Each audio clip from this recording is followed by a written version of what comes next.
Welcome back to a year of Final Fantasy, and today we're going to be talking about more card games, and this time we're going to be actually talking about the Final Fantasy trading card game, collectible card game, whatever you want to call it, that is an actual game. It's not featured in any of the video games of the franchise. It's something completely and wholly separate from everything else, and it's not Triple Triad, it's not Tetramaster, it's its own unique thing. If you're familiar with Magic the Gathering, Yu-Gi-Oh!, Pokemon trading card game, or even the WoW card game, this is a similar kind of thing. It's a collectible card game where you and an opponent face off against one another in a battle where you're going to summon characters, monsters, use items, all that kind of stuff, familiar from the entire franchise to fight for you and see who's going to be the winner, you or your opponent. Standard trading card game fare. Though I have gotten personally out of the trading card game treadmill as far as like buying booster packs, I still do buy pre-constructed decks because I do enjoy playing the games themselves, and this is no different. I have all of the current pre-constructed decks and I do play the game from time to time. So I'll go over the mechanics here and you can decide if this is something that you may want to, dip your toes into. So first off, a deck is what you play with, and it consists of 50 cards, and there are 8 basic elements at your disposal to bring out the characters and items and everything to fight for you. These 8 elements are Earth, Fire, Wind, Water, Lightning, Ice, Light, and Dark. So you can build your decks around whichever ones you want. Each one has their own feel and strategy of kind of attacking and getting the upper hand. So the basic flow of the game is what you have to do to win, which is gather crystal points, or they call it CP, to pull out cards, which are divided into a couple of different groups called forwards, which are your standard units like your lightnings and clouds and squalls and all of that. And they're going to attack for you and defend for you, as well as pulling out backups, which are other characters that don't necessarily attack in that standard, just blunt way, but they have different things that can give you an advantage. There are also summoned cards, which are kind of single-use things that are fairly powerful. You also have monster cards, which are kind of like backups, I guess, that, provide an advantage trying to get the upper hand, and items, which obviously have their purposes as well. Your forwards are going to be your infantry, the people that are going to be the ones that are going to win you the game. They're your foundation, and they're various characters, like I mentioned before. You're gonna be familiar with them if you've played the Final Fantasy franchise. They're your Cloud, Squall, Lightning, Zidane, Titus, Kain, Cecil, etc., etc. The list goes on and on. Many of your backups are gonna be nondescript jobs like a chemist or a blue mage, black mage, whatever you have, and other tertiary characters, kind of like NPCs or something from the various games, which are gonna provide you with various options to help you out, maybe hinder your opponent, things like that. And like I said, backups don't generally attack in the same manner as your forwards would. Each card has an elemental type. It also has a job type of some sort, usually, and they actually provide a game source as well. Like if this card is from Final Fantasy 7, Final Fantasy 8, Final Fantasy Tactics, whatever it happens to be from.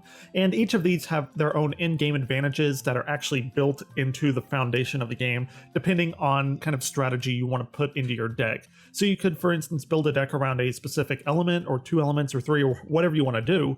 Or you could build a deck around like a Final Fantasy 7 deck or something like that. And all of these have different ways of synergizing with one another to give your deck its own distinct feel. To win the game, you have to deal 7 points of damage to the enemy. It doesn't sound like a lot, but if you're playing a hated battle, it can get pretty intense. And this can be confusing to some players, as your forwards, which are the characters that fight for you in true Final Fantasy fashion, have attacks that deal in the thousands of points of damage, but this is simply to facilitate this feel of Final Fantasy. Whenever you attack and you get to hit your opponent directly, it counts as 1 point of damage. So do that 7 times and you win. Other ways of victory include dealing damage whenever your opponent deck has no more cards, so you can do that, or you can just prevent your opponent from drawing cards whenever they should, and then you can also win that way. So there are 3 basic ways of winning, barring any kind of weird special rules that come out later. So as a trading card game, collectible card game, this is a fairly new game in the grand scheme of things, and it's doing fairly well, having sanctioned tournaments and all of that. The fan base obviously isn't going to be as large as the 800-pound gorilla, or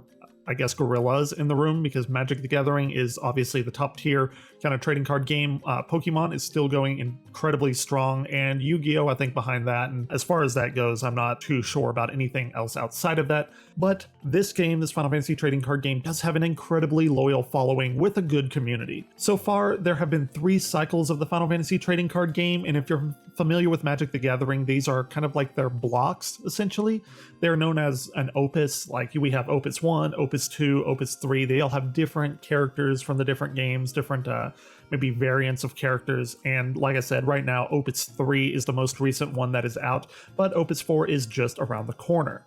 And right now there are 5 starter decks out, and I highly recommend, just maybe picking up a couple of them so you can get a feel for the game. It's not a very heavy investment. Each starter deck's maybe $15, $20, depending on where you buy it, and it's going to provide a lot of fun. So the 5 starter decks right now are Final Fantasy VII, Final Fantasy XIII, Final Fantasy X, Final Fantasy IX, and weirdly enough, Final Fantasy Type 0. And just to round out the video, the art on the cards, in my opinion, are fantastic and iconic, but a lot of people have actually complained about the art, and I have no idea why. I think the art is awesome. I have no problem with it, and in fact, I just want to collect the cards for the art, so I don't know if I just have shitty art taste or what, but yeah, I don't know. The art is awesome. The last thing I want to talk about is the actual cards themselves, and normally I wouldn't do this, but whenever you pick up a card, Final Fantasy trading card, you're going to have a very different feeling than if you were to pick up a magic card or just a regular playing card with a deck. They don't have a laminated kind of paper feeling at all. It's more of a vinyl or a plastic feeling, and they feel incredibly, incredibly good. They're